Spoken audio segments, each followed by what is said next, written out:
कक्षा 6 के प्यारे विद्यार्थियों नमस्कार। देखिए आज अपना जो नया चैप्टर है, नया पाठ हम शुरू करने जा रहे हैं, उसका नाम है अतजल बदल गया। इसका पाठ पठन के लिए आपको दिया गया था। आज देखिए हम इसमें से कुछ पाठ पढ़ते हैं कि अतजल बड़ा जिद्दी और लड़का था और वो बहुत ही आलसी था। ये आपने इसके अंदर अच्छी तरीके से पढ़ा होगा। देखिए हम आज इसको और अच्छी तरीके से पढ़ते हैं।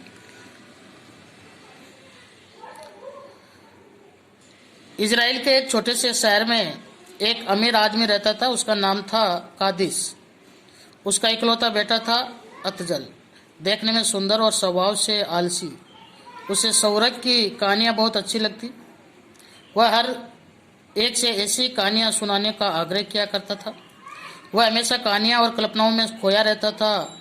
अतजल ने सुना था कि स्वर्ग में सब आराम से रहते हैं, वहाँ किसी को भी काम नहीं करना पड़ता, इच्छा करते ही हर चीज़ मिल जाती है, बच्चों को विद्यालय भी नहीं जाना पड़ता, फरिश्ते ही सारा काम करते हैं। वह जब अपने घर की तुलना स्वर्ग से करता तो परेशान हो जाता। क्यों? क्योंकि यहाँ उसे माँ बात बात के लिए डांटती है, चिल्लाती है, हर समय डांट डपट उसको सुननी पड़ती है। अतजल सोचता रहता था किसी तरह स्वर्ग चला जाए, लेकिन उसने सुन रखा था कि मनुष्य मरने के बाद ही स्वर्ग में जा सकता है। बस उसने मरने की ठान ली। एक दिन वह चुपचाप जाकर बिस्तर पर लेट गया। जो भी उसे उठाने आता उससे कहता, मैं तो मर गया हूँ। उसने खाना पीना भी छोड़ दिया। उसकी माँ दुखी हो गई, उसे समझाने लगी तो वह बोला, माँ तुम मुझसे कैसे बात कर रही हो, मैं तो मर चुका हूँ। उसकी बाकी बाकी बातें सुनकर घर वाले दुखी हो गए। उसकी माँ जैसे तैसे करके उसे कुछ खिलाती, पर वह दिन प्रतिदिन कमज़ोर होता गया। कई वैद्य हकीम आए, कई डॉक्टर आए, मगर वह कुछ भी नहीं कर सके। हर बात के जवाब में वह यही कहता, मैं तो मर चुका हूँ। सभी लोग बहुत परेशान हो गए थे, क्योंकि वो बड़ा जिद्दी और हठी लड़का था। अतजल के माता पिता की चिंता का ठिकाना नहीं रहा। वे इसी चिंता में घुल रहे थे कि वे अपनी इकलौती संतान को कैसे बचाए। उनका बेटा अपनी बेवकूफ़ी भरी हट की वजह से मौत के दरवाजे तक पहुंच चुका था, यानी वो बहुत कमज़ोर हो गया था। आखिरकार अतजल के पिता वहाँ के प्रसिद्ध एक चिकित्सक जिसका नाम था डॉक्टर योत्स के पास गए और जाकर के उन्होंने ये बात बताई। जाकर उन्होंने सारी बात समझाई, बताई। डॉक्टर यतीश ने सारी बात सुनकर के बाद कहा, मैं उनका इलाज कर सकता हूँ, लेकिन एक शर्त है, मैं जैसा कहूँगा वैसा ही करना होगा।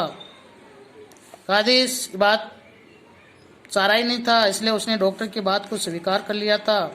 डॉक्टर योत्स के अनुसार आदेश अनुसार एक कमरा सजाया गया। कमरे पर पलंग सजाए गए, खूब सारे फूल पंखुड़ियाँ बिछा दी गई। कई नौकर चाकरों को परियों के पंख लगा करके देवदूत बना दिया गया और कमरे को दीवार पर लिख दिया गया, देवलोक।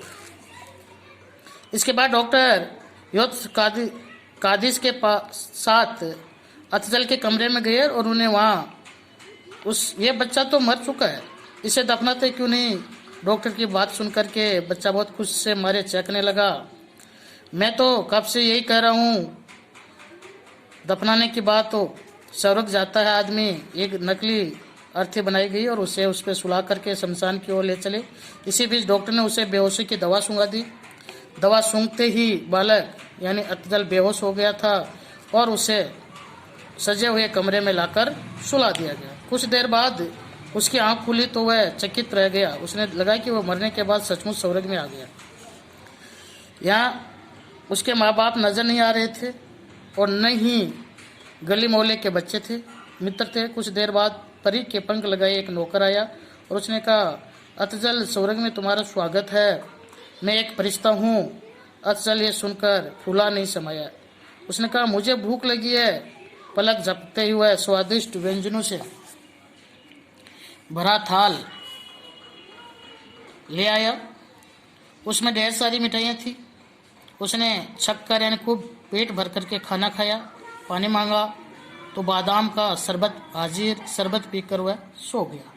आज के वीडियो में हम इतना ही पढ़ेंगे। अगले वीडियो में इस कहानी का अगला चैप्टर पढ़ेंगे। आज के लिए आप इसमें से इस कहानी को अच्छी तरीके से पढ़ेंगे। आज के लिए होमवर्क के अंदर आपको इसमें से एक पैराग्राफ अपनी कॉपी का एक पेज इस पार्ट में से आप लिखेंगे। आज के लिए यही आपका होमवर्क होगा कि आप बहुत अच्छी सी राइटिंग के अंदर इस कहानी का एक पेज शुरू से लेकर के वो लिखेंगे। जहाँ आपकी कॉपी का पेज भर जाता है वहाँ पर आप बंद कर देंगे।